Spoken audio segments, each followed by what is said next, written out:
Hello students, welcome to King's Academy.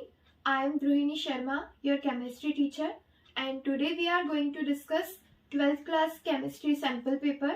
As we know that your exam time will be 3 hours and the maximum marks of the paper will be 70 क्योंकि आपके 30 marks के तो practical exams होती हैं and 70 marks की आपकी होगी theory exam. हमारा जो क्वेश्चन पेपर है वो किस वे में आता है वो अब हम देख रहे हैं. आपको टोटल ऑफ कितने क्वेश्चन मिलेंगे? 33 questions and all the 33 questions are compulsory with internal choice. आपको क्वेश्चंस में इंटरनल चॉइस दी होगी, मीन्स आपको और में क्वेश्चन मिल जाएंगे. फिर उसके बाद सेक्शन ए में आपको 16 MCQs क्वेश्चन मिलेंगे, मल्टीपल चॉइस क्वेश्चंस जिनके मार्किंग होगी 1 मार्क ईच. फिर हम बात करेंगे सेक्शन बी की, जिसमें आपको मिलेंगे 5 शॉर्ट आंसर्स जिसमें आपकी मार्किंग होगी 2 मार्क्स ईच. फिर हम बात करेंगे सेक्शन सी की, so there will be 7 short answer questions, ठीक है, जिनकी मार्किंग होगी 3 मार्क्स ईच. फिर हम जब बात करेंगे सेक्शन डी की, तो 2 केस बेस्ड क्वेश्चंस होंगे, ठीक है, मीन्स आपको केस दे दिया जाएगा, उसके अकॉर्डिंग आपको आंसरिंग करनी होगी, ठीक है, and that will be 4 marks each. फिर हम जब बात करेंगे सेक्शन ई की, so there will be 3 long answer questions and they will be 5 marks each, means total 15 marks. और इस तरह से आपका पेपर 70 मार्क्स का बनता है. एंड आप केमिस्ट्री स्टूडेंट से आपको न्यूमेरिकल टाइप ऑफ क्वेश्चंस भी पूछे जा सकते हैं, ठीक है, बट जो लॉग टेबल्स होंगी और जो कैलकुलेटर्स होंगे वो आपको एग्जाम हॉल में अलाउड नहीं होंगे. ओके,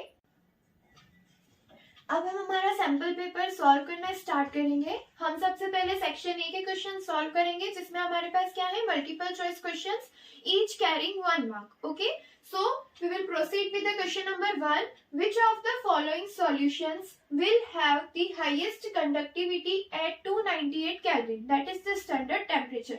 मतलब इस स्टैंडर्ड टेम्परेचर पे इनमें से गिवन में से कौन से सॉल्यूशंस ऐसे होंगे जिनकी कंडक्टिविटी हाईएस्ट होगी. कंडक्टिविटी हाईएस्ट होने के लिए आपको ये पता होना चाहिए कि कंडक्टिविटी का मतलब क्या होता है. कंडक्टिविटी मींस कि कोई भी इलेक्ट्रोलाइट कितने ज्यादा आयंस फर्निश करेगा. ओके, जितने ज्यादा वो आयंस फर्निश करेगा उतनी ज्यादा उसकी क्या होगी, कंडक्टिविटी होगी. तो हम जब हमारे ऑप्शंस में देखें HCl और CH3COOH, ठीक है, तो हम सब अच्छे से जानते हैं कि HCl जो है वो क्या है, स्ट्रॉन्ग एसिड है. क्या है, स्ट्रॉन्ग एसिड. वेरेज हम बात करेंगे acetic acid, that is CH3COOH, तो ये क्या है, हमारा वीक एसिड है. और वीक एसिड और स्ट्रॉन्ग एसिड में आप जब डिफरेंस देखोगे तो वीक और स्ट्रॉन्ग होते ही इसलिए है क्योंकि ये जो एसिटिक एसिड है या वीक एसिड है, ये सबसे लेस आयंस फर्निश करेगा और ये सबसे ज्यादा आयंस फर्निश करेगा. देयरफॉर कंडक्टिविटी किसकी ज्यादा होगी, HCl की होगी. तो हमारे जो लास्ट के 2 ऑप्शन है ये तो हमारे बाहर हो गए, ठीक है. अब हमारे पास 2 ऑप्शंस बचे, तो यहाँ पर अब हम कंसेंट्रेशन बेस्ड देखेंगे. यहाँ पर कंसेंट्रेशन कितनी है, 1/100 एंड यहाँ पर कितनी है, 1/10. तो सीधा दिख रहा है हमें कि हमारी सबसे ज्यादा कंसेंट्रेशन कहाँ होगी, यहाँ पर होगी. मतलब हमारा ऑप्शन बी जो है वो क्या करेगा, हाईएस्ट कंडक्टिविटी शो करेगा, ठीक है. Now next question is an example of cross aldol condensation, ठीक है, which is the aldol condensation between 2 different aldehydes and ketones, ठीक है. जब हम इसकी बात करेंगे तो आप देख सकते हो हम हमारे इस प्रोडक्ट के अकॉर्डिंग हमारा जो रिएक्टेंट्स है वो पता करेंगे, ठीक है. तो यहाँ पर मुझे एक पार्ट तो बेंजल्डिहाइड का नजर आ रहा है, ठीक है, और एक पार्ट मुझे किसका दिख रहा है, एसीटोफिनोन का दिख रहा है, ठीक है. अगर हम ऐसे नहीं भी देखें तो हमारे पास ये दोनों तो क्या हो गए, एक है यहाँ पर अल्डिहाइड, एक है यहाँ पर क्या, कीटोन, ठीक है. यहाँ पर तो दोनों कीटोन है, तो ये ऑप्शन हमारा बाहर हो गया, ठीक है. यहाँ पर इसकी भी हम बात नहीं करेंगे, यहाँ पर ये वाला ऑप्शन भी हमको करेक्ट नहीं लग रहा है. हमारे प्रोडक्ट में जो चीजें हैं वो क्या है, बेंजल्डिहाइड है एंड एसीटोफिनोन है. Therefore our correct option will be C1. Okay, now we will proceed to question number 3 and 4. हमारे क्वेश्चन नंबर 3 में क्या दे रखा है, the vitamins which can be stored in body are. देखो वो वाइटामिन जो बॉडी में स्टोर हो सकते हैं, तो ऐसे कौन से वाइटामिन होंगे जो वाटर इनसॉल्युबल हो, ठीक है, क्योंकि जो वाटर सॉल्युबल वाइटामिन होंगे वो तो क्या होंगे, यूरिन के थ्रू बॉडी से बाहर हो जाएंगे, ठीक है। तो इसमें अब होगा क्या हमारे पास, जब हम बात कर रहे हैं which can be stored in body, तो वाइटामिन किन किन जगहों पे स्टोर हो सकते हैं, so that places are liver and adipose tissue. कहाँ कहाँ पर स्टोर हो सकते हैं, लीवर और एडिपोज टिश्यूज में स्टोर हो सकते हैं, ओके। सो जब हम बात करेंगे लीवर एंड एडिपोज टिश्यूज की, तो इसमें किस टाइप के वाइटामिन स्टोर होंगे, वाटर इनसॉल्युबल। किस टाइप के स्टोर होंगे, water insoluble vitamin, okay. Vitamin जो वाटर इनसॉल्युबल है, ठीक है। तो इनमें से आप देख लीजिए कि कौन कौन से ऐसे हमारे वाइटामिन हैं जो कि वाटर इनसॉल्युबल है, ठीक है। मैं आपको बता देती हूँ, आप इस तरीके से याद रख सकते हैं, A D E K, ये जो हमारे वाइटामिन है, ठीक है, ये क्या है, वाटर इनसॉल्युबल वाइटामिन है। तो आप देख सकते हो ऑप्शंस में कहाँ कहाँ पर आपको ये मिल रहे हैं, ठीक है। हमारे पास यहाँ पर विटामिन बी दे रखा है, यहाँ पर भी विटामिन बी एंड सी दे रखा है, यहाँ पर विटामिन सी दे रखा है। This B and C vitamins are water soluble, therefore these three options can't be considered, so our correct answer will be vitamin A D E K, okay। फिर हम बात करेंगे क्वेश्चन नंबर 4 की, ठीक है। यहाँ पर क्या दे रखा है, what is IUPAC name of ketone A which undergoes iodoform reaction to give CH3CH double bond C CH3COONA and yellow precipitate of CHI3, okay. हमको यहाँ क्वेश्चन में दे क्या रखा है, हमको दिया हुआ है प्रोडक्ट। क्या दिया है हमें, प्रोडक्ट। यहाँ पर किसकी बात की है इन्होंने, प्रोडक्ट की बात करी। हमारा प्रोडक्ट क्या है, CH3 single bond CH double bond C CH3 COONA, ये हमारा क्या है, प्रोडक्ट है। और प्रोडक्ट में साथ में क्या बोला है, and yellow precipitate of CHI3 means CHI3 भी हमें मिल रहा है, okay. So we will go with the counting of the number of carbon atoms. Product में टोटल कितने कार्बन एटम दिख रहे हैं मुझे, 1 2 3 4 5 and here 6। Total number of carbon atom मुझे प्रोडक्ट में कितने मिल रहे हैं, 6 मिल रहे हैं। तो रिएक्टेंट में भी कितने होने चाहिए, रिएक्टेंट में भी total number of carbon atom कितने होने चाहिए, 6 होने चाहिए। सो आई विल चेक कि यहाँ पर हमारे पास total number of carbon atom जो ऑप्शंस में दे रखे हैं वो कौन कौन से, ओके। सो हम यहाँ पर जब फर्स्ट ऑप्शन की बात करते हैं, तो फर्स्ट ऑप्शन में हमारे पास कितना है, मिथाइल का 1 कार्बन एटम, पेंट के कितने 5 carbon atom, total carbon atom कितने हो गए, 6 हो गए। ये हमारी कंडीशन को फुलफिल कर रहा है। सेकंड की हम बात करें अगर, तो ये कितना दे रखा है, मिथाइल का 1 और ब्यूट मींस 4 मींस कितने कार्बन एटम है, टोटल 5 कार्बन एटम है। तो ये हमारा ऑप्शन करेक्ट हो सकता है क्या, नहीं हो सकता है, ठीक है, क्योंकि रिएक्टेंट में 6 है, प्रोडक्ट में 6 कार्बन एटम है, रिएक्टेंट में भी कितने होने चाहिए, 6 कार्बन एटम होने चाहिए। यहाँ पर हमारे पास कितने आ रहे हैं, only 5 carbon atom. So we will remove this option, क्योंकि ये गलत है, ठीक है। अब इसकी बात करते हैं, डाइमिथाइल मतलब 2, इथेन मतलब 2, टोटल कितने हो गए 4। क्या ये हमारी कंडीशन पर खरा उतरा, नहीं। सो ये ऑप्शन भी हमारा क्या हुआ, यहाँ से खत्म हो गया। आप देख सकते हैं कि हमारे पास जितने भी हम एमसीक्यूज सॉल्व कर रहे हैं, सभी एमसीक्यूज में 4 ऑप्शन है। 4 ऑप्शन में 2 ऑप्शन तो बहुत इजीली हट जाते हैं, ठीक है, बस 2 ही ऑप्शंस रहते हैं जिनमें हमें दिमाग लगाना होता है, ओके। सो हमें थोड़ा सा कॉमन सेंस और थोड़ी सी जो हमने स्टडी की है उसका यहाँ पर यूज करना है। अब हम बात करेंगे लास्ट ऑप्शन की। लास्ट ऑप्शन में क्या दे रखा है, मिथाइल का 1 कार्बन एटम है और पेंट कितना हो गया 5, तो टोटल कितने कार्बन एटम दे रहा है, ये भी 6 कार्बन एटम दे रहा है, ठीक है। हम अब आगे की चीजें देख लेते हैं। हमारे पास क्या चीज है, प्रोडक्ट में डबल बॉन्ड है, क्या है, डबल बॉन्ड है, और एक और चीज क्या है, मिथाइल ग्रुप है, और एक और क्या है, कीटोन ग्रुप है।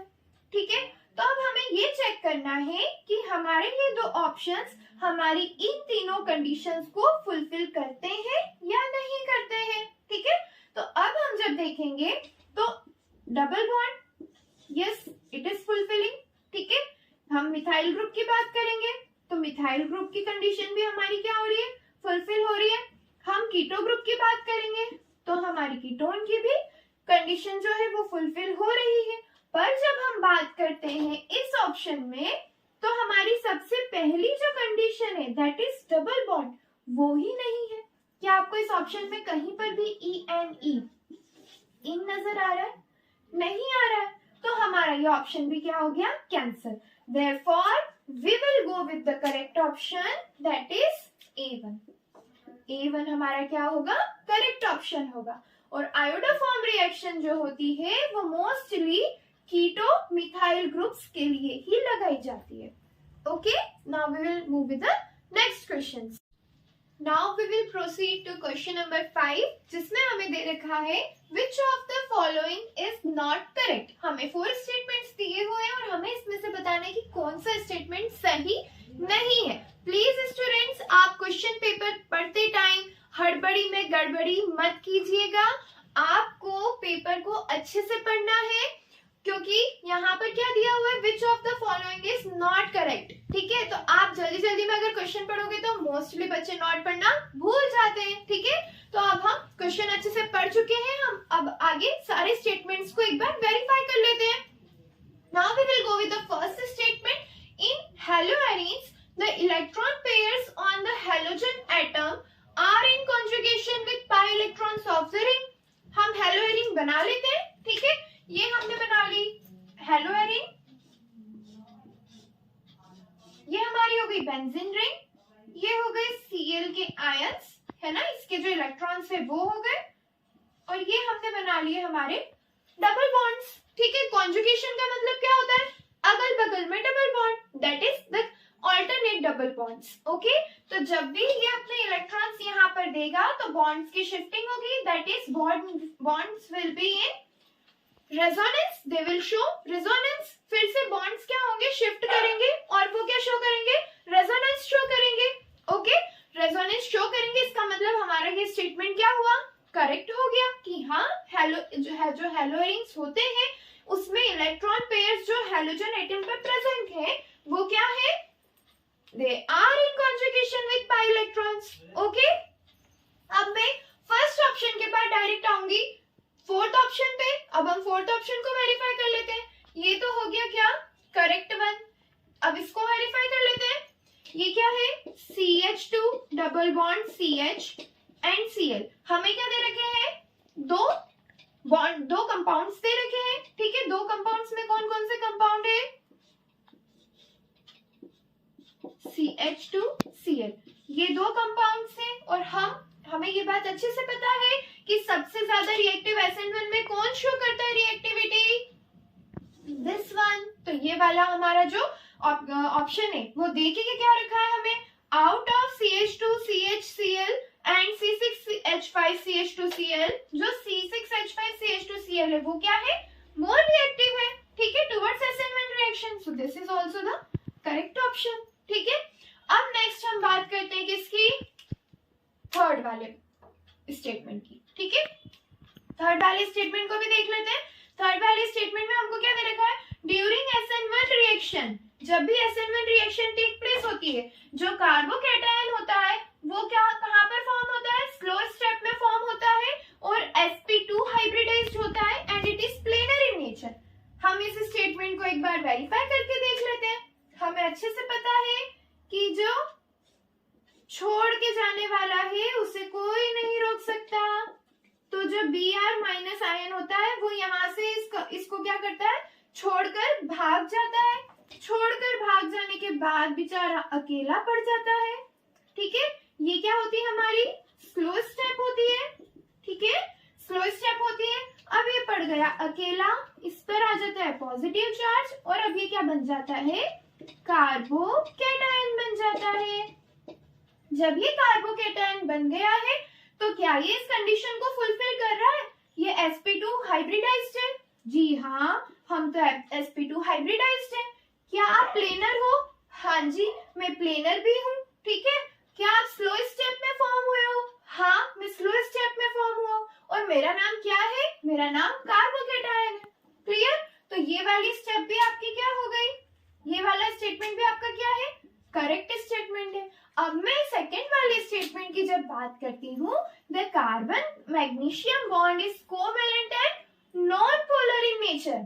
ठीक है, तो कार्बन के साथ बनने वाले बॉन्ड होते तो कोवेलेंट है, ठीक है, बट यहाँ पर हम किसकी बात कर रहे हैं? कार्बन एंड मैग्नीशियम की। तो ये क्या शो करता है? इलेक्ट्रोनेगेटिविटी शो करता है। ओके, एंड मैग्नीशियम हमारा क्या है? एक मेटल है, इसलिए ये क्या है? इलेक्ट्रो पॉजिटिव है। ठीक है, तो ये इलेक्ट्रो पॉजिटिविटी शो करेगा। और जब एक इलेक्ट्रोनेगेटिव और एक इलेक्ट्रो पॉजिटिव आकर बॉन्डिंग करते हैं, सो कहीं ना कहीं उनके बॉन्ड में पोलैरिटी तो शो होगी ही होगी। ओके, सो हमारा जो करेक्ट आंसर है वो करेक्ट आंसर क्या होगा? ये वाला, क्योंकि सिर्फ एकमात्र यही ऑप्शन है जो कि करेक्ट, यहाँ पर यही स्टेटमेंट है जो कि करेक्ट नहीं है। ओके, तो अब हमारा जो नेक्स्ट क्वेश्चन है that is match the columns, जो बच्चों को बहुत ज्यादा पसंद होता है। Okay, so match the properties. यहाँ पर हमें प्रॉपर्टीज मैच करनी है with the elements of 3D series. ये हमें 3D सीरीज के एलिमेंट्स दे रखे हैं, ये 3D सीरीज के एलिमेंट्स की प्रॉपर्टीज दे रखी है। अब हमें खेलना है match the column. Okay, so first हमारा जो प्रॉपर्टी दी है वो क्या दी है? Lower enthalpy of atomization. Okay, so मुझे दिख रहा है ये जो प्रॉपर्टी है ये कौन शो करेगा? जिंक करेगा। जिंक क्यों करेगा? क्योंकि जिंक के पास कोई भी नो अनपेयर्ड इलेक्ट्रॉन, और जिस एलिमेंट के पास अनपेयर्ड इलेक्ट्रॉन्स नहीं होते हैं, ना ही तो इसके पास 3D ऑर्बिटल में अनपेयर्ड इलेक्ट्रॉन है और ना ही इसके पास 4s ऑर्बिटल में अनपेयर्ड इलेक्ट्रॉन है। और जो एलिमेंट्स अनपेयर्ड इलेक्ट्रॉन पजेस नहीं करते हैं उनके पास क्या होती है? Lower enthalpy of atomization. Okay, so जो फर्स्ट का ऑप्शन है वो क्या बना? आर ही बना। तो यहाँ पर आर कहाँ दे रखा है? फर्स्ट का आर। जैसा कि मैंने बोला था 4 ऑप्शन में 2 तो आपके पहले लॉजिक पे ही खत्म हो जाते हैं। तो ये आपके जो 2 ऑप्शन है ये पहले ही लॉजिक पर खत्म हो गए। क्यों? क्योंकि हमारा फर्स्ट वाले का जो मैच मिला है हमें वो क्या मिला है? आर मिला है। तो ये 2 ही ऐसे ऑप्शन है जो फर्स्ट में आर को शो कर रहे हैं। ओके, नेक्स्ट ऑप्शन की मैं बात करूंगी, shows maximum number of oxidation states. इसमें से सबसे ज्यादा नंबर ऑफ ऑक्सीडेशन स्टेट्स कौन शो करेगा? तो भैया सबसे बढ़िया है कि आप एग्जांपल ले लो किसका? KMnO4 का एग्जांपल ले लो। और इसमें जब आप KMnO4 का एग्जांपल लेंगे तो आपको क्या पता चलेगा? पोटेशियम का 1 + X - 8, तो कितनी ऑक्सीडेशन स्टेट आ रही है आपके पास X की? दैट इज Mn की कितनी आ रही है? +7। मतलब सबसे ज्यादा ऑक्सीडेशन स्टेट्स कौन शो करेगा? Mn शो करेगा। ओके, तो आप देख लीजिए लास्ट ऑप्शन आपके पास क्या बच रहा है? यहाँ पर सेकंड में क्या आ रहा है? Q आ रहा है। तो इनमें से कौन सा ऐसा ऑप्शन है जो सेकंड को Q गिफ्ट कर रहा है? ये देखो, ये कर रहा है। तो हमारा ये ऑप्शन भी क्या हो गया? एलिमिनेट। लास्ट हमारे पास क्या बच रहा है? थर्ड का P। ओके, तो हम इसको वेरीफाई कर लेते हैं। ऑप्शन तो हमको मिल गया कि हमारा ए ऑप्शन करेक्ट है। ठीक है, अब हम थर्ड वाले को देख लेते हैं। क्या दिया है? Transition metal that does not form colored compounds। यहाँ पर हमारे पास ऑक्सीडेशन स्टेट्स इसकी कितनी होती है? +3 ऑक्सीडेशन स्टेट्स होती है। ठीक है, और ये कहाँ पर आता है? 3D1 में आता है, इसलिए इसके पास भी अनपेयर्ड इलेक्ट्रॉन नहीं है और देयरफॉर ये जो है कलर्ड कंपाउंड शो नहीं करेगा। ठीक है, एंड इस एसी का नाम क्या है? Scandium. Therefore scandium will show no coloured compounds. Okay, तो हमारा जो नेक्स्ट क्वेश्चन है वो है क्वेश्चन नंबर 7। अभी हमने लास्ट क्वेश्चन एक बार देखा था, उसमें बोला था कि कौन सा सेंटेंस या कौन सा स्टेटमेंट हमारा करेक्ट नहीं है, बट अब हमें यहाँ पर बताना है which of the following statement is true, कौन सा स्टेटमेंट हमारा क्या है, ट्रू है। ओके, सो हम देख लेते हैं। बहुत इजी से पॉइंट्स दे रखे हैं हमें and it is all relatable with chemical kinetics. ये जो हमारा क्वेश्चन है, ये क्वेश्चन हमें काय में से पूछा गया है, केमिकल काइनेटिक्स से पूछा गया है। हम इसके स्टेटमेंट्स एक बार फटाफट ओवरव्यू कर लेते हैं, है ना। जो मॉलिक्यूलरिटी ऑफ द रिएक्शन होती है कैन बी जीरो और फ्रैक्शन, नहीं भैया, ये जो मॉलिक्यूलरिटी का कॉन्सेप्ट है हम इस पे पढ़ चुके हैं, हमें ये बात अच्छे से पता है that it is always a whole number. जो भी मॉलिक्यूलरिटी हमारी होती है वो क्या होता है, एक होल नंबर होता है। इसीलिए ये हमारा स्टेटमेंट क्या हो गया, false, just because of fraction. Clear हो गया। नेक्स्ट हम डी वाले पॉइंट पर आ जाते हैं, ठीक है। Reactions with the molecularity 3 are very rare but stable. मजाक कर दिया ना भैया, मॉलिक्यूलरिटी 3 तो बहुत सारे एलिमेंट्स शो करते हैं, ठीक है, और ये चीज बिल्कुल भी रेयर नहीं है। क्लियर। फिर इसके बाद हम बात करेंगे किसकी, molecularity of a reaction is an experimental quantity. नहीं दादा, आपको हमने पहले भी बताया है कि ये क्या है, एक थियोरिटिकल कॉन्सेप्ट है। क्या है मॉलिक्यूलरिटी का कॉन्सेप्ट, थियोरिटिकल कॉन्सेप्ट है। Okay, so it can not be categorised under experimental quantity. Okay, अब हम नेक्स्ट हमारे बी ऑप्शन पर आते हैं। This is also wrong, this is also false statement, ठीक है। अब हम हमारे नेक्स्ट पॉइंट पर आते हैं, इसमें क्या दे रखा है, molecularity has no meaning for complex reactions. जी हाँ, कॉम्प्लेक्स रिएक्शंस के लिए मॉलिक्यूलरिटी के मायने है क्या, बिल्कुल भी नहीं है। तो हमारी जो ट्रू स्टेटमेंट हमें मिली वो कौन सी हुई, statement number B, that is बड़े भैया। ओके, नेक्स्ट हम बात करेंगे क्वेश्चन नंबर 8 की। In which of the following solvents the C4H8 NH3 plus X minus is soluble। आपको यहाँ पर दिख रहा है, ये जो हमें दे रखा है क्या, C4H8 NH3 plus X minus is a salt। और जो हमारा सॉल्ट होता है, नमक पानी में घुलता है कि नहीं घुलता है, तो ये भी क्या होगा, वाटर सॉल्युबल होगा। क्या होगा, वाटर सॉल्युबल होगा। क्यों भैया, ये वाटर सॉल्युबल ही क्यों होगा, जस्ट बिकॉज हमारे पास जो यहाँ पर NH3 है C4H8 के साथ में, तो ये जो नाइट्रोजन है ना, ये वाटर में ये वाटर में जब सॉल्युबल होगा, वाटर के अंदर जाते ही क्या शो करेगा, एक डिफरेंट प्रॉपर्टी जिसका नाम क्या है, हाइड्रोजन बॉन्डिंग। ये क्या शो करेगा, hydrogen bonding. And just because of hydrogen bonding of NH in water, ये क्या हो जाएगा, वाटर सॉल्युबल हो जाएगा। और वाटर सॉल्युबल जब है तो हमें बाकी के ऑप्शंस की नीड है क्या, नहीं है भैया। तो हमारा सही ऑप्शन क्या हो जाएगा, वाटर। ओके, अब हमारे जो नेक्स्ट क्वेश्चन है, अब हम प्रोसीड करते हैं उस पर। Which of the following observation is shown by 2-phenyl ethanol with Lucas reagent? तो अब हमें इसके लिए पता होना चाहिए लुकास रिएजेंट के साथ रिएक्शन क्या होती है, ठीक है। तो लुकास रिएजेंट की एक सैंपल रिएक्शन की अगर हम बात करें तो क्या होता है, जब भी CH2 CHOH की मैंने बात की, ठीक है, यहाँ पर आ जाएगा क्या, CH3 CH2OH, ठीक है। Whenever it reacts with HCl in presence of ZnCl2, जब भी ये ZnCl2 की प्रेजेंस में HCl के साथ रिएक्ट करेगा तो कुछ नहीं होगा भैया, जो पानी है पानी निकल कर बाहर आ जाएगा, means H2O will get separated and we will get an halide compound। हमें क्या मिल जाएगा, हैलाइड कंपाउंड। जब हमें ये हैलाइड मिल रहा है, ठीक है, जब हमें ये हैलाइड ऑब्टेन हुआ, इस कंडीशन में हमें क्या नजर आएगी? क्लाउडीनेस। क्या नजर आएगी?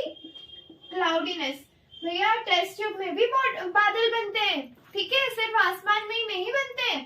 पर इस क्लाउडीनेस को हम केमिस्ट्री की लैंग्वेज में क्या कहते हैं? टर्बिडिटी। क्या कहते हैं इसे हम? टर्बिडिटी। अब हम जब टर्बिडिटी की बात कर रहे हैं तो turbidity concept is different with different types of alcohols. कितने टाइप के अल्कोहल होते हैं? हमें पता है 3 टाइप के अल्कोहल होते हैं, that is primary alcohol, that is 1 degree, secondary alcohol, that is 2 degree, and tertiary means 3 degree. अब इनका मतलब क्या होता है? जो 1 डिग्री अल्कोहल है वो एक ही कार्बन से अटैच होगा, कुछ इस तरीके से, ठीक है। जो 2 डिग्री होगा वो 2 कार्बन से अटैच होगा, मीन्स कुछ इस तरीके से, ठीक है। और 3 जो होगा ये अपने चारों ओर, तीनों अपनी पूरी साइड में क्या करेगा? 3 कार्बन से अटैच रहेगा, so it will be called. और जब बात कर रहे हैं किसकी? टर्बिडिटी की बात कर रहे हैं, तो turbidity in case of 3 degree alcohol, जब आप ल्यूकास रिएजेंट के साथ रिएक्ट कराओगे तो उसमें होगा क्या? इमीडिएटली टर्बिडिटी आ जाएगी। क्या होगा? इमीडिएटली हमें टर्बिडिटी शो हो जाएगी। वहीं हम जब बात करेंगे 2 डिग्री अल्कोहल की, तो 2 डिग्री अल्कोहल में टर्बिडिटी विद इन 5 मिनट्स हमको देखने को मिल जाएगी। कितनी देर में? With in 5 minutes. पर जब हम प्राइमरी अल्कोहल की बात करते हैं तो प्राइमरी अल्कोहल में जब तक कि आप बने हुए सॉल्यूशन को हीट नहीं करोगे, आपके प्रोडक्ट को हीट नहीं करोगे, टर्बिडिटी अपीयर नहीं होगी, ठीक है। अब हम वापस हमारे क्वेश्चन में आते हैं, ठीक है। तो क्वेश्चन में हमको देख क्या रखा है ये देख लेते हैं। टर्बिडिटी यहाँ पर किसकी बात करनी है हमको? 2 फिनाइल इथेनॉल। किसकी बात करनी है? इथेनॉल मतलब क्या होगी? इथ मतलब 2 कार्बन एटम, इथेनॉल मतलब एक हमारे पास अल्कोहल ग्रुप प्रेजेंट होगा, फिनाइल ग्रुप है, मीन्स यहाँ पर हमारे पास एक रिंग भी प्रेजेंट होगी, ठीक है, विथ कॉन्जुगेटेड और ऑल्टरनेट डबल बॉन्ड्स, ओके। अब यहाँ पर हम वैलेंसी सेटिस्फाई कर देते हैं, 1 2,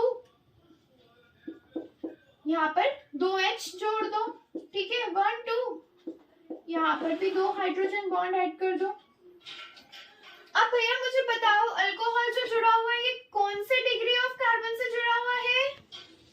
1 डिग्री से, that is it is a primary alcohol. और मैंने प्राइमरी अल्कोहल के लिए अभी जस्ट ये बात कही है कि टर्बिडिटी किस तरह से अपीयर होती है? It will appear whenever you will heat the product। यहाँ पर कहीं पर हीटिंग की बात की हुई है क्या क्वेश्चन में? नहीं की है। इसका मतलब टर्बिडिटी अपीयर होगी क्या? नहीं होगी। सो हमको डायरेक्ट हमारे ल्यूकास रिएजेंट के जो हमने रिएक्शन देखी, जितनी भी चीजें ऑब्जर्व की है, उसके अकॉर्डिंग हमारा जो करेक्ट ऑप्शन होगा वो कौन सा होगा? Option number B, that is no turbidity will be observed. Okay, now we will proceed with the next question. If the initial concentration of the substance A is 1.5 m, अरे दादा numerical question दे दिया हमको, फिर से chemical kinetics का question आ गया, ठीक है। कौन सा क्वेश्चन से किस पार्ट में से हमको ये क्वेश्चन मिला है? केमिकल काइनेटिक्स से दिया है फिर से ये क्वेश्चन। मतलब हमें केमिकल काइनेटिक्स को बहुत अच्छे से पढ़कर जाना होगा एग्जाम में। केमिकल काइनेटिक्स में चलो देखो, सब्सटेंस ए की कॉन्सेंट्रेशन हमको कितनी दे रखी है? इनिशियल कॉन्सेंट्रेशन हमको कितनी दे रखी है? तो मैं मान लो कि मैंने इनिशियल कॉन्सेंट्रेशन को R0 कंसीडर कर लिया and the value of R0 is given 1.5 molar, okay. So 1.5 m। अब मैं बात करूंगी टाइम, तो टाइम मुझे कितना दे रखा है? 120 सेकेंड्स। कितना दिया मुझे इसका टाइम? 120 सेकेंड। अब मैं जब बात करूंगी किसकी? फाइनल कंसंट्रेशन, मतलब कि आफ्टर 120 सेकेंड मेरी कंसंट्रेशन चेंज होगी, ए की कितनी बन रही है? 0.75 m। कितनी बन रही है? 0.75 m। अब भाई मुझे गिवन में तो सारी चीजें मिल गई है कि दे के क्या क्या रखा है, ठीक है। अब मुझे ये पता करना है कि कौन से ऑर्डर की रिएक्शन टेक प्लेस हो रही है। तो भैया क्वेश्चन में दे रखा है if it follows zero order kinetics, तो जीरो ऑर्डर काइनेटिक्स आपको फॉर्मूला याद होना चाहिए। So what is your formula for the rate constant K of zero order kinetics? तो यहाँ पर क्या हो जाएगा, R naught minus R upon time T. So what will be the solution, 1.5 minus कर दो 0.75 से, होल अपॉन 120। इसको सॉल्व करेंगे तो कितना आएगा, 0.75 अपॉन में 120। ओके 120 यहाँ पर नीचे डेसिमल हटा दो तो 100 आ जाएगा। इसको सॉल्व करोगे तो कितना आएगा, इसको सॉल्व करोगे तो आपका आंसर समथिंग आएगा 0.00625 समथिंग इसका आंसर आएगा, ठीक है। And as we know zero order kinetics से मोलरिटी की जो हमारी यूनिट होती है वो क्या होती है, मोल पर लीटर होती है, और यहाँ पर हमारे पास पर सेकेंड। देखो बच्चों अगर तुम्हें यूनिट याद नहीं है, ठीक है, अगर यूनिट याद नहीं है कि भैया जीरो ऑर्डर काइनेटिक्स की यूनिट क्या होती है, तो फॉर्मूले पे ध्यान दे देना। यहाँ पर कॉन्सेंट्रेशन आपको कहीं में दी हुई है, मोल में, मोलार में दी हुई है। मोलार की जो यूनिट होती है वो क्या बनती है, मोल पर लीटर में बनती है।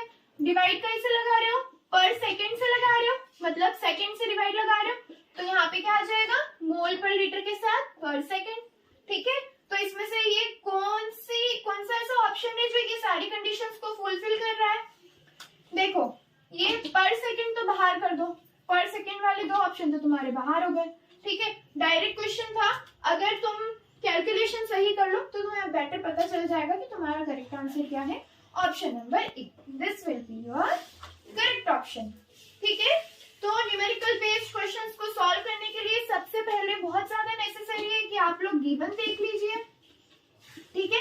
फिर गिवन जब आपको पता चल जाए, ठीक है, तो अपनी कंडीशंस जो भी दे रखी है उसके अकॉर्डिंग अपना फॉर्मूला यूज से डिसाइड कर लीजिए कि मुझे फॉर्मूला कौन कौन से लगाने पड़ेंगे, ठीक है। फॉर्मूला यूज आप देख लीजिए, फिर उसके बाद आप सॉल्यूशन कीजिए, ठीक है। और फिर हम जब बात करेंगे सॉल्यूशन की, जब हम बात करेंगे तो सॉल्यूशन में आपको थोड़ा सा पेशेंटली क्वेश्चन को सॉल्व करने की जरूरत है, क्योंकि a little mistake will do the गड़बड़ in your answer. Okay, thank you.